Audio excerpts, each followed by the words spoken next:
සම්පූර්ණ වෙනවා. මේ මහා ඛේදවාචකයට. මේ ඛේදවාචකය නිසා පීඩාවට පත්වෙච්ච ජීවිත අහිමි වෙච්ච සියලු දෙනාටම අපි සුපුරුදු ලෙසම අපේ කනගාටුව ප්‍රකාශ කරන අතරම තුවාල වෙලා අබ්බඝාත වෙලා සිටින තවමත් ඒ වේදනාව විඳින සියලු දෙනාට සුවයත් ප්‍රාර්ථනා කරමින් මේ දවසේ අපේ හඬ අවදි කරන්නට උත්සාහ කරනවා මේ යුක්තිය හොයාගෙන යන ගමන ගැන විශේෂයෙන්ම වර්තමානයේ කතා වෙච්ච මේ ප්‍රධාන නඩුව ගැන ඔබත් එක්ක අදහස් කීපයක් බෙදා ගන්න. මම හිතන්නේ පහුගිය කාල පරිච්ඡේදයේ පුරාවටම පාර්ලිමේන්තුව පවා හඬ අවදි වුණු සිද්ධියක් තමයි මේ පාස්ට් විරිදුන සිද්ධ වෙච්ච ව්‍යසනය සම්බන්ධයෙන් තියෙන ප්‍රධාන නඩුව හැටියට සලකන HC ටැබ් 29/72 ඉරක් 21 කියන මේ නඩුව සම්බන්ධ.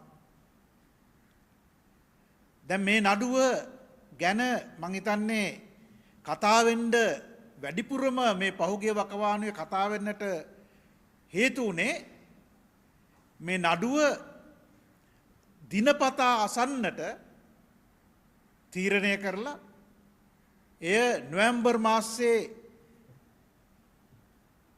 ගිය අවුරුද්දේ නොවැම්බර් මාසයේ නම් ආරම්භ වෙලා වෙනත් ස්ථානයක ඒ නඩු කටයුතු සිද්ධ වෙන නිසාවෙන්ම මේ සම්බන්ධයෙන් කරුණු කාරණා ගණනාවක් සාකච්ඡාවට භාජනය වුණා. දැන් මේ නඩු ගැන යුක්තිය හොයාගෙන යන ගමනේ සිදුවෙන්නා විමර්ශන ගැන අවදියෙන් ඉන්න කණ්ඩායමක් හැටියට අපි නිරන්තරයෙන්ම මේ කරුණු අධ්‍යයනය කරනවා. අපි කරුණු එකතු කරනවා. ඒ කරුණු විග්‍රහ කරනවා. ඒ කරුණු ඔබත් එක්ක බෙදා ගන්න. එතකොට අපි මේ ප්‍රධාන නඩුව ගැන අපි ප්‍රථමයෙන්ම ඔබට කියන්න කැමති අපේ Facebook පුටුවක මේකේ හැමදාම සිද්ධ වෙන විස්තරය ඔබ හමුවේ ඉදිරිපත් කරනවා. ඒකේ Facebook නම යන්නේ East Attack Info. ඔබට බලා ගන්න පුළුවන් හැමදාම මේ නඩුව සම්බන්ධයෙන් වෙච්ච විස්තරය අපි මේ Facebook page එකේ නැත්තම් මේ පිටුවේ අපි පළ කරනවා. ඔබ ඒ ගැන උනන්දුවෙන් ඉන්න අය හැටියට අපි ආරාධනා කරනවා එය බලන්න. එදා දවස තුල සිදුවෙච්ච ක්‍රියාදාමය අපි ඊටාම කෙටියෙන් නමුත් සවිස්තරාත්මකව ඔබට ඉදිරිපත් කරනවා ඒ දවසේ සිද්ධ වෙච්ච සිදුවීම් ගැන. එතකොට මේ තමයි ප්‍රධාන නඩුව. චූදිතයන් 25 දෙනෙකුට විරුද්ධව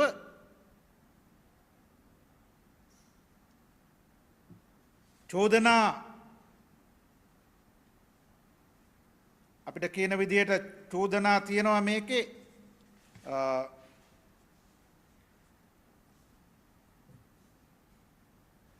23270. එතකොට මේ සඳහා සාක්ෂිකරුවන් හැටියට නම් කරලා ඉන්නවා 2228ක්. හිතාගන්න පුළුවන් මේ නඩුවේ ස්වභාවය. අධිචෝදනා 23270ක්, සාක්ෂිකරුවන් 2228ක්. දැන් මේ නඩුව අනිවාර්යයෙන්ම අපිට වැදගත් වෙන්නේ මේ නඩුව තමයි ප්‍රධාන නඩුව හැටියට දැනට අධිකරණයේ තියෙන්නේ. ත්‍රිපුද්ගල විනිසුරු මඩුල්ලක් හමුවේ දිනපතා ඇහෙන නඩුවක් හැටියට තියෙන නඩුවක් මේ පාස්කු නඩුව. එතකොට මේ නඩුවේ ප්‍රධාන ප්‍රශ්නය හැටියට පැන නැගලා තිබ්බේ මේ දිනපතා නඩුව අහන්නට ගත්තම මේ චූදිතයන් වෙනෙන් පෙනී හිටපු නීතිඥවරු ඒ කාර්යයෙන් ඉවත් වුණේ. ඒ කාර්යයෙන් ඉවත් වුණා. එයාලා කරුණු කාරණා ගණනාවක් ඉදිරිපත් කරලා තිබ්බා මේ නඩුව වලින් අයින් වෙන්න. ඒ වලින් අපි එකක් දෙකක් මතක් කරුවොත් එimhe එයාලා කියන්නේ දිනපතාම මේ වෙනත් තැනක තියෙන නඩු විභාගයකට පෙනී සිටීමට අසීරුයි කියලා.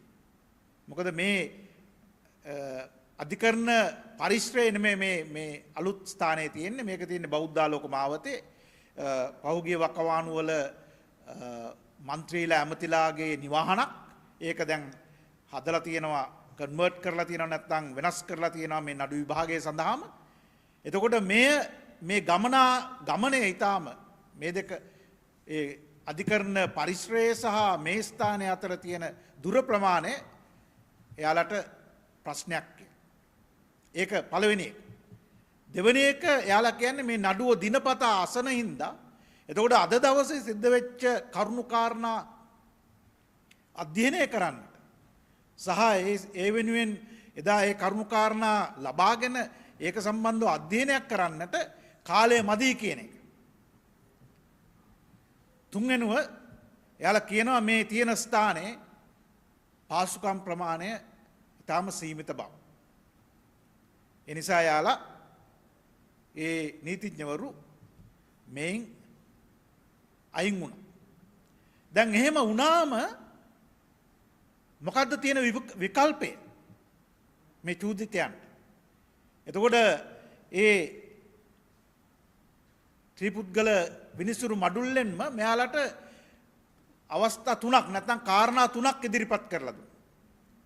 දැන් එයාලා වෙනුවෙන් පෙනී හිටින්නට නීතිඥවරු නැති වෙනකොට පළවෙනි එක එයාලට කිව්වා පුළුවන් නම් ඔබට පුද්ගලික නීතිඥවරු හොයාගන්න. පුද්ගලික නීතිඥවරු. එහෙම පුද්ගලික නීතිඥවරයෙක් චූදිතයන් දෙන්නෙක් වෙනුවෙන් පෙනී හිටිනවා. එයා දිගටම ඉන්නවා තාම. එතකොට ඒ වගේ පුළුවන් නම් ඔබ පුද්ගලිකව නීතිඥවරු හොයාගන්න. දෙවනුව රජය මගින් ඔබ වෙනුවෙන් නීතිඥවරු ඉදිරිපත් වෙයි. ඉදිරිපත් කරන්න බලාපොරොත්තු වෙනවා. ඒ අයගෙන් කෙනෙක්ව තෝරගන්න. එතකොට තුන්වෙනුව ඒ අයට දුන්නා අනිත් අවස්ථාව ඔබට පුළුවන් ඔබ වෙනුවෙන් කතා කරන්න. ඔබට පුළුවන් ඔබ වෙනුවෙන් කතා කරන්න. එතකොට අපි දැක්ක දෙයක් තමයි මේ අවස්ථාවේදී සමහර අය ඒ ඉදිරිපත් කරපු නීතිඥවරුන්ව පිළිගන්නට කැමති වුණේ නැහැ. යාලා කිව්වා මේ අය මේ තාම කියන්නේ පරිණත භාවයට පත්වෙච්ච නීතිඥවරු නෙමෙයි. එයාලා තාම තරුණයි. එයාලට අත්දැකීම් මදි. විශේෂයෙන්ම ත්‍රස්ත විරෝධී පනත සම්බන්ධයෙන් අධ්‍යයනය කරලා ඒක නිසාම ගොනු කරලා තිබ්බ මේ නඩුව ගැන කතා කරන්න. එම නිසා ඒ අයව බාර ගැනීමට මේ අය මැළුණා. එතකොට ඒකම මේ අය කියා සිටියා එයාලට පුද්ගලික නීතිඥවරු ලබා ගැනීමට අපහසුයි. එනිසා ගොඩාක් චූදිතයෝ තමුන් වෙනුවෙන්ම පෙනී හිටින්නට තීරණය කළා. දැන් එහෙම නඩුව විභාග වෙලා දවස් 4ක් විතර වෙනවා පුද්ගලිකව ඒ අය තමුන් වෙනුවෙන් කතා කරන අවස්ථා එක්ක. එතකොට මේ නඩුවේ අපි දකින සහ අපිට තියෙන විශේෂ කන්සර්න් එකක් නැත්නම් විශේෂ අවධානයක් තමයි මේ නඩුවේ මේ නීතිඥවරු මෙයාලා වෙනුවෙන් මේ චූදිතයන් වෙනුවෙන් පෙනී හිටින් නැතුව මේ නඩුව ඉදිරියට ගියොත් සාධාරණ නඩු විභාගයක් සිදු වෙලා සාධාරණ තීරණයක් ගත්තද කියන ප්‍රශ්නය මම හිතන්නේ මේ නඩු විභාගයේ අවසාන වුණාම වුණත් පැන නගින්නට පුළුවන් වෙනවා. මොකද මේක අපරාධ නඩුවක්. සිවිල් නඩුවකුත් නෙමෙයි. එතකොට මේ අපරාධ නඩුවක මම හිතන්නේ නීතිඥවරුන් පෙනී හිටන නීතිඥවරුන්ට කාර්යභාරයන් ගණනාවක් තියෙනවා. දැන් මේ දේ මේ චූදිතයන්ට කරන්න පුළුවන්ද? ඔවුන් තාම රිමාන්ඩ් බන්ධනාගාරයේ ඉන්න නිසා. එයාලට වෙලා තියෙනවද මේවා අධ්‍යයනය කරන්න? එයාලට පුළුවන් ද මේවාට අවශ්‍ය කරන ලියකියවිලි ඉදිරිපත් කරන්න? එයාලට පුළුවන් ද මේ ගැන තව වඩාත් ගැඹුරින් අධ්‍යයනය කරලා මේ ගැන අවශ්‍ය කරන පියවරවල් ගන්න? ඒක ප්‍රශ්නාර්ථයක්. ඒක ප්‍රශ්නාර්ථයක්. එතකොට අවසානයේ කෙනෙකුට අහන්න පුළුවන් නැත්නම් අපිටත් හැඟෙනවා මේ නඩු විභාගයේ සාධාරණ නඩු විභාගයක් බවට පත් වුණාද කියලා. මේක චූදිතයන්ට විතරක් නෙමෙයි මම හිතන්නේ වින්දිතයන්ගේ පැත්තෙනුත් අපිට අහන්න වෙන ප්‍රශ්නයක්. අපිට පැන නගින ප්‍රශ්නයක්. වින්දිතයන් වෙනුවෙන් කතා කරන අය හැටියට අපිට අහන්න වෙනවා මේ නඩු විභාගය සාධාරණව සිද්ධ වෙනවද කියලා. හැබැයි අපි මේ වින්දිතයන් වෙනුවෙන් පෙනී සිටින පාර්ශවයක් හැටියට මේ නඩු විභාගයේදීම අපේ ස්ථාවරය අපි ප්‍රකාශ කරලා තියෙනවා. අපේ නීතිඥ මහත්තුරු විසින් අපේ ස්ථාවරය හැටියට අපි ඉදිරිපත් කරලා තිබ්බේ අපි අනිවාර්යයෙන්ම කැමති මේ නඩු විභාගයේ ඉක්මනින් සිදුවෙන එක ගැන. දැන්ටම අවුරුදු 7ක් කිට්ටු වෙන්න ගිහිල්ලා. එතකොට තවත් මේක ඇද ඇදී යන්න බෑ. ඒ නිසා අපි විශ්වාස කරනවා මේ නඩු විභාගයේ ඊටාම ඉක්මනින් අවසන් විය යුතු නඩු විභාගයක් බව. තව මේක පරක්කු කරන්න බෑ. හැබැයි අපි එක දෙයක් කියනවා ඒ නඩු විභාගය ඉක්මනින් සිදුවෙන එක පැත්තකින් තියෙද්දී චූදිතයන් වෙනුවෙන් ඔවුන් වෙනුවෙන් කතා කරන්නට නීතිඥ මහත්වරු නැතිව සිදු වුණොත් මේ දේ අපිට ප්‍රශ්නයක් තියෙනවායි කිය. ඒ ගැන අපි සඳහන් කරලා තියෙනවා අපේ ස්ථාවරය හැටියට ඒ නඩු ශාලාවේදීම. ඒකම අපි ඔවුන්ට ප්‍රකාශ කරලා දීලා තියෙනවා අපි අනිවාර්යයෙන්ම බලාපොරොත්තු වෙන්නේ සාධාරණ නඩු විභාගයක් තුලින් සත්‍ය හෙළිදරව් කරාගෙන මේ නඩු විභාග තුලින් ඒ කරුණු කාරණා ඉදිරිපත් වුණාට පස්සේ ඒ චූදිතයන්ට දෙන ඒ දඬුවම සහ ඒ ඔවුන්ගේ ඉරණම ගැන අපිට අවශ්‍යයි හරියාකාරව දැනගන්නට කියන එක. ඉතින් ඒ කරුණු එසේ තියෙද්දි අපි මේ නඩුවට සම්බන්ධ තවත් කාරණා කීපයක් ඉදිරිපත් කරන්නට කැමතියි. ඒ තමයි මේ නඩුව දැන් දවස් ගානේ ඇහෙද්දී අපි දන්නවා 25 දෙනෙක්ගෙන් නඩුව ආරම්භ වුණත් 17 වෙනියා මේ නම්බර 17 හිටපු ගෙනා ජීවිතක්ෂයටපත් වෙනවා සිරමැදිරියේදී. එතකොට දැන් ඉන්නේ 24යි. දැන් ඊයේ පෙරේද අපි දිගටම දැක්කා එක තවත් චූදිතෙක් අසනීප නිසා මේ නඩු විභාග වලට එන්නේ නැහැ. එයා ඉන්නේ බන්ධනාගාර රෝහලේ. එතකොට ඒ අයගේ අවශ්‍යතා එයාලට අවශ්‍ය කරන සනීපාරක්ෂක කාරණා සහ බේත් හේත් ලැබෙන්නේ නැහැ කියන කතන්දරෙත් ඒ නඩු ශාලාවල කියවුණා. එතකොට මේ චූදිතයන්ගේ ජීවිත ආරක්ෂා කර ගැනීම ඉතාම වැදගත් වෙනවා සාධාරණ නඩු විභාගයකින් කරුණු කාරණා ඔප්පු කරගන්න. ඒක ඉතාම වැදගත්. ඒකම අපි දකිනවා මේ නඩු විභාගයේ ඉන්න සමහර අයට දැන් ඊයේ එමය වුණේ ඊයේ මේක හිටපු 6 දෙනෙකුටම හරි 4 දෙනෙකුට හරි පුත්තලමේ තියෙන තව නඩු විභාගයකට යන්න වෙනවා. එතකොට ඊයේ දවසේ නඩුව ඇහුනේ නැහැ. දැන් මේ වගේ තමයි මේ නඩුව කල් යන්නේ. කල් යන්න පුළුවන් වෙන්නේ. කොච්චර මේ දවස ගානේ අහනවයි කියලා කිව්වට මේ කාරණා හින්දා මේ නඩුව කල් යන්නට පුළුවන්. ඒකත් අපි උනන්දුවෙන්ම කියන්නට කැමති මේ කාරණා ඔක්කොම එකතු වුණාම සාධාරණ විනිශ්චයක් කරා යන ගමනට ප්‍රශ්නාර්ථ එන්නට පුළුවන් කියන එක. එම නිසා අපි ඉතා ඕනෑකමින් ඉල්ලා සිටිනවා මේ නඩු විභාගයේ සාධාරණ ලෙස පවත්වන්නට අවශ්‍ය කරන වාතාවරණය කරුණාකර සලසා දෙන්නට කියලා ඒ කාරණාව බාරව ඉන්න නිලධාරීන්. ඒකම අපි තවුනාකමින් කියන්න කැමති අපි වින්දිතයන් වෙනුවෙන් පෙනී හිටින කණ්ඩායමක් හැටියට අපි බලාගෙන ඉන්නේ මේ නඩු විභාගය කොයි මොහොතේද මේ නඩු විභාගය තුලින් මේ අය වරදකරුවන් වෙනවයි කියන එකට වඩා මේ අය ඔස්සේ කවුද මේකේ සැලසුම් සහගත තැන්වල හිටපු අය කවුද මේක මහමොලකරුවන් හැටියට ක්‍රියා කරපු අය කියන එක දැනගන්න. ඒක තමයි අපිට ඕන කරන වැදගත්ම දේ. අපිට ඕන කරන වැදගත්ම දේ කවුද මේක සැලසුම් කරන්නට ඉදිරිපත් වෙච්ච අය සැලසුම් කළේ කවුද කියන එක.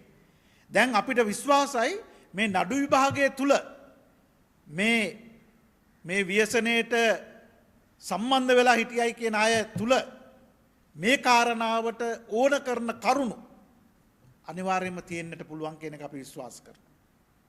එතකොට මේ අය ඒ අයගේ ඒ ක්‍රියාදාමයේ යාළගේ නඩු විභාගයේ තුල මම හිතන්නේ අත්‍යවශ්‍යම කාරණාවක් වෙන්නේ දැන් අලුතෙන් ආරම්භ කරලා තියෙන channel 4 නාලිකාව ඔස්සේ සිදුවන විමර්ශනවලට අවශ්‍ය කරන කරුණු සනාථ කරගන්නට මේ නඩු විභාගයෙන් අවශ්‍ය කරන කරුණු ගැන උනන්දුවෙන් සිටීමයි කියන එක. අපි විශ්වාස කරනවා එතන කරුණු කාරණා ගණනාවක් තියෙයි. අර channel 4 නාලිකාවේ ඉදිරිපත් වෙච්ච ඒ සම්බන්ධතා ගැන බුද්ධි හමුදාව මේ අපරාධකරුවන් එක්ක කරපු ගනුදෙනු ගැන ඒ අය කොයි වගේ විදිහටද ඒ අපරාධකරුවන්ව බේරගන්නට කටයුතු කළේ කියන එක ගැන අපි විශ්වාස කරනවා මේ නඩු විභාගයේ තුලින් කරුණු කාරණා ඉදිරිපත් වෙයි කියලා. ඒ නිසා ඒ ගැන අවධානයෙන් ඉන්න අපිට අවශ්‍යයි. ඒ නිසාම සාධාරණ නඩු විභාගයක් පැවැත්වීම ඉතාම වැදගත් කියන දේ අපි මේ මොහොතේදී කියන්නට කැමතියි. ඒකම අපි තවත් කාරණාවක් මේ අවස්ථාවේ ඉදිරිපත් කරන්නට කැමතියි. ඒ තමයි අපි දන්නවා channel 4 නාලිකාවෙන් ඉදිරිපත් වෙච්ච කරුණු සම්බන්ධයෙන් මේ වෙනකොට අපි ඒ ගොනු කරලා තිබ්බ බී වාර්තා වලින් අපි අධ්‍යයනය කරපුවම හොයාගත්තා. දැන් කිට්ටු වෙලා ඉන්නේ නැත්තම් දැන් බොහොම අසීරු විමර්ශනයක යෙදෙන්න සිද්ධ වෙලා තියෙන්නේ මේ බුද්ධ්‍යංශත් එක්ක තියෙන ගනුදෙනු. එදා හිටපු බුද්ධ්‍යංශ බාරව හිටපු අය, එදා හමුදාවේ ඉහළ තැන්වල හිටපු අය, එදා හමුදාවේ වගකීම දරපු අය ප්‍රශ්න කිරීම ආරම්භ වෙන මොහොතක අපි ඉන්නේ. එතකොට අපිට හැඟෙනවා මෙය ඊටාම අසීරු කරුණාක් බව. ඒ කියන්නේ අපිට තේරෙනවා මොකද අපි මේ පහුගිය වකවානුවේ අපි දැක්ක රිට් ඇප්ලිකේෂන් එකක් එක්ක මේ තමුන්ව ඇරෙස්ට් කරන එක තමුන්ව අත්අඩංගුවට ගන්න යන එක බේර ගන්නට හමුදා නිලධාරියෙක් කරන ඒ උත්සාහය. එතකොට මම හිතන්නේ මේ විමර්ශන කණ්ඩායම් වලට ලොකු අභියෝගයක් තියෙනවායි කියන එක අපිට විශ්වාස කරනවා. අපිට පෙනෙනවා දැන් මේ තියෙනා වූ සිස්ටම් එකට ඇතුළු වෙලා ඒ අයව ප්‍රශ්න කරන්නට තියෙන අපහසු. ඒකේ වගකීම කවුද දරන්න ඕනේ කියන එක අපි මේ වෙලාවේ ඉදිරිපත් කරන්නට කැමතියි. එතකොට ඒ අයව බේරගන්න දේශපාලන හස්ත බලධාරීන් ඉදිරිපත් වුණොත් එහෙම අපිට විශ්වාසයි මේ අවසාන නඩු විභාගය, ඒ කියන්නේ දැන් වෙන විමර්ශනය, channel 4 නඩුව හරහා වෙන විමර්ශනය මම හිතන්නේ යා යුතු ස්ථානයට අරගෙන යාමට අපහසුතාවයක් උදා වෙයි කියලා අපිට හැඟෙනවා. එම නිසා අපි ඉතා ඕනෑකමින් ඉල්ලා සිටිනවා මේ වෙලාවේ තීරණ ගන්න ඉන්න අය නායකත්වයේ කරුණාකර ඒ පහසුකම සලසා දෙන්න, විමර්ශකයින්ට ඒ හරි විමර්ශනය කරන්නට අවශ්‍ය කරන පසුබිම සලසා දෙන්න. ඒක ඉතාම අවශ්‍යයි අපිට යුක්තිය හොයාගෙන යන්න.